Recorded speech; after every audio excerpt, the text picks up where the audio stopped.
जो ये शायरी सुनाते हैं, तब तुम लोग जो बातें करते हो ना बेटा, जैसे तुम लोगों की एज में, मुझे नहीं पता किसी ने तुम्हें समझाया कि नहीं समझाया, लेकिन मुझे ऐसा लगता है बीइंग अ टीचर ये मेरी जिम्मेदारी है, मैं तुम लोगों को इस बारे में बता दूं थोड़ा सा, क्योंकि मैंने जीवन के कई पड़ाव तुमसे ज्यादा, प्यार मोहब्बत, ये किसी के प्रति लगाव, इंटीमेसी, ये बिल्कुल नेचुरल प्रोसेस है। इसमें ऐसा नहीं है कि सिर्फ तुम ही इस उम्र से गुजर रहे हो, तुम्हारे पेरेंट्स, तुम्हारे दादा दादी, हम, अब अगली पीढ़ी तुम, ये एक एहसास है। लेकिन ये खूबसूरत एहसास बेटा कई लोग बहुत गलत तरीके से सोसाइटी में पेश करते हैं। जैसे इंटीमेसी होना, किसी के प्रति लगाव होना, किसी को हम बहुत ज़्यादा पसंद करते हैं, ये खूबसूरती भरे एहसास हैं। और जिसके अंदर प्यार है ना, वो कभी गलत नहीं चल सकता बेटा, जिसको हम रियल में प्यार कहते हैं। प्यार का मतलब ये नहीं कि आप किसी के प्रति फिजिकली एक अट्रैक्शन फील कर रहे हैं। प्यार का मतलब है आप उस इंसान की खूबसूरती को महसूस कर रहे हैं और आप उसको एक अच्छा इंसान बनने में मदद कर रहे हैं। इंसान का मतलब होता है मानवता के लिए जीना, समाज के लिए कुछ बेहतर करना। तो असली प्यार वो है जो आपको आपका बेहतर वर्जन बना दे। आप जिस काबिल हैं, हर आदमी के अंदर ना कोई काबिलियत है। कोई भी लड़की किसी लड़के की लाइफ में अगर है, या किसी लड़की की लाइफ में कोई लड़का है, तो बेटा वो सही है या गलत, इस बात का अंदाजा इस चीज से लगाया करो कि उसके आने से तुम्हारे जीवन में क्या प्रभाव पड़ेगा। वो अगर तुम्हें गलत रास्ता दिखा रहा है या दिखा रही है, क्योंकि आजकल ये प्रॉब्लम सिर्फ लड़कों की नहीं है बेटा, कितने ही लड़के भी बेचारे इस तरह के गलत रिलेशंस का प्रभाव ये पड़ता है कि उन बेचारों की लाइफ स्पॉइल हो जाती है। मैं तो तुम दोनों के कैरेक्टर में दोनों को जज कर सकती हूँ। ये लड़कियों की भी जिम्मेदारी है बेटा, किसी के इमोशंस के साथ खेलना नहीं होता।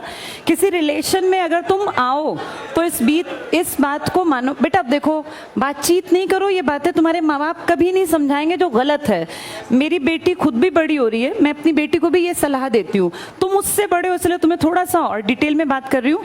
अपना जीवन साथी अपनी मर्जी से चुनना कतई गलत नहीं है। ये मैं तब कह रही हूं जब मैं खुद एक बेटी की मां हूं, और ये मैं उसको भी कहती हूं कि बेटा अपने आप को काबिल बनाना, इस काबिल बनाना कि अगर तुमसे जिंदगी में गलती हो भी जाए, कई बार ऐसा नहीं है, ऐसा बिल्कुल नहीं है कि इंसान गलती नहीं करता, हर इंसान गलती करता है। और बहुत पढ़े लिखे काबिल लोग भी कई बार जीवन साथी गलत चूज कर लेते हैं। तो इसका ये मतलब नहीं कि अपनी जिंदगी को नरक बना के काट दें, लेकिन जब आप अपने जीवन साथी का चयन करें तो इस बात का ध्यान रखें कि ये जिंदगी सिर्फ 2 दिन की नहीं है। आपको उस जीवन साथी के साथ अपने, जब आप सामने दिखाते हैं ना बेटा, जब हम किसी रिलेशन में होते हैं तो हम बेस्ट बन के दिखाते हैं। आप सबसे बेहतरीन कपड़े पहन के जाएंगे, आप पूरा स्मार्ट बन के जाएंगे, लेकिन जब आप घर में होंगे तो आपकी जो रियलिटी है उस इंसान को वो भी देखनी है कि आप घर में किस तरीके से रहते हैं, आपकी जबान कैसी, आप बातें कैसे करते हैं। तो इसलिए किसी रिलेशनशिप में जब आओ तो इस बात को समझ के आना कि ये 4 दिन निभाने का रिश्ता नहीं है, ये जिंदगी भर निभाना है। और इसके बाद आपकी जो अगली पीढ़ी तैयार होगी, आप दोनों के अंदर वो गुण होने चाहिए जो अच्छे इंसान हम समाज को देके जाएं। ये 4 दिन में किसी की शक्ल देख के कोई अच्छा लगना, या महज किसी के पास बाइक है या गाड़ी है इसलिए कोई अच्छा लगना, ये लड़के लड़की दोनों के लिए कह रही हूँ, ये ठीक नहीं है बेटा। ठीक ये है कि मैं खुद काबिल बनूं, ये सब लड़कियों के लिए लड़कों के लिए भी है। अपने आप को काबिल बनाओ।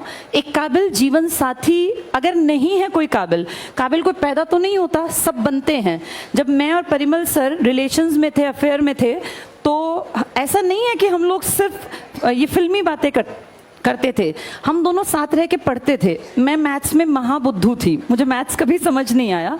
ये कहीं ना कहीं मेरा एक बचपन में एक डर बैठ गया था मैथ्स के टीचर का, जबकि मैं बाकी सब सब्जेक्ट्स में बहुत परफेक्ट थी। मेरे साइंस में 100 में से 95 नंबर थे। तब CBSE में 25 नंबर का इंटरनल पेपर होता था और 75 नंबर का बाहर का। मैं आपको ये बताना चाह रही हूँ कि जो कमजोरी थी ना, मैंने अपने, जब मेरा और सर का अफेयर था तो उस कमजोरी को बेहतरी बनाया। मेरे DSSB में 20 में से 20 नंबर का मैथ्स आता था, अभी भी 20 का ही आता है वहां, मेरे 12 नंबर आ गए थे, 12 या 14 के आसपास। मतलब जो लड़की 0 थी मैथ्स में, और मैं कभी मैथ्स करके ही नहीं आती थी, मुझे लगता था इसमें मुझे कुछ नहीं आना, उसमें मैंने अपने अफेयर के दौरान इतनी इंप्रूवमेंट की कि मैं उस 0 से और 20 में से 12 या 14 तक पहुंच गई। ये बता रही हूँ आपको कि आप जिस रिलेशन में है ना, वो आपके बेस्ट को बाहर निकाले तो आप सही इंसान के साथ हैं। और अगर आप किसी भी लड़की के साथ हैं या किसी लड़के के साथ हैं जो आपको पढ़ाई से हटा रहा है, तो ये रिलेशन आपके फायदे का नहीं है बेटा। कभी भी दो लोग जब एक रिश्ता उनके बीच में है तो उस रिश्ते में दोनों की बराबरी होनी चाहिए और वो दोनों का बेस्ट बाहर निकाले। ये लड़कों के लिए भी है बेटा। कई बार मैं देखती हूँ इस तरह के केसेस बहुत नॉर्मल है जिसमें लड़कियां जो हैं लड़कों का गलत तरीके से इस्तेमाल करती हैं, गिफ्ट्स लेती हैं, पैसे ले लेती हैं। मैं सिर्फ लड़कियों की बदनामी नहीं कर रही हूँ, लेकिन ऐसा भी है। ये तुम्हें भी देखना पड़ेगा कि हम जिस लड़की के साथ, और बेटा ये ना टाइम पास की चीजें नहीं होती, जिंदगी बार बार नहीं मिलती।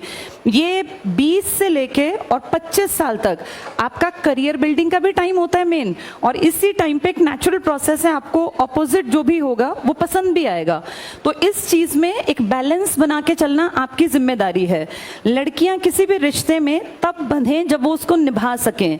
ऐसा ना हो आप किसी के साथ बहुत ज्यादा इंटीमेसी में है, रिलेशन में है, फिर जब आपको एक स्टेज पे आके आप कहें कि नहीं मुझे अपने पेरेंट्स के अकॉर्डिंग चलना पड़ेगा। पेरेंट्स के अकॉर्डिंग चलने में बुराई नहीं है, पर बेटा किसी भी रिश्ते में किसी को इतना हद तक इन्वॉल्व ना करना जिससे उसके परिवार का जीवन तबाह हो। कई बार ऐसा सुनने में आता है किसी लड़के ने सुसाइड कर लिया।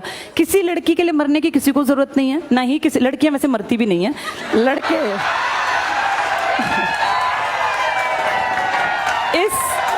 इस मामले में लड़के थोड़े ज्यादा इमोशनल हो जाते हैं बेटा। जैसे कई बार हम सोचते हैं कि लड़कियां इमोशनल हैं, लड़के भी बहुत इमोशनल होते हैं। और मैंने तो लड़कों को अपने लाइफ में हर रूप में देखा, पिता के रूप में, भाई के रूप में, हस्बैंड के रूप में, बेटे के रूप में।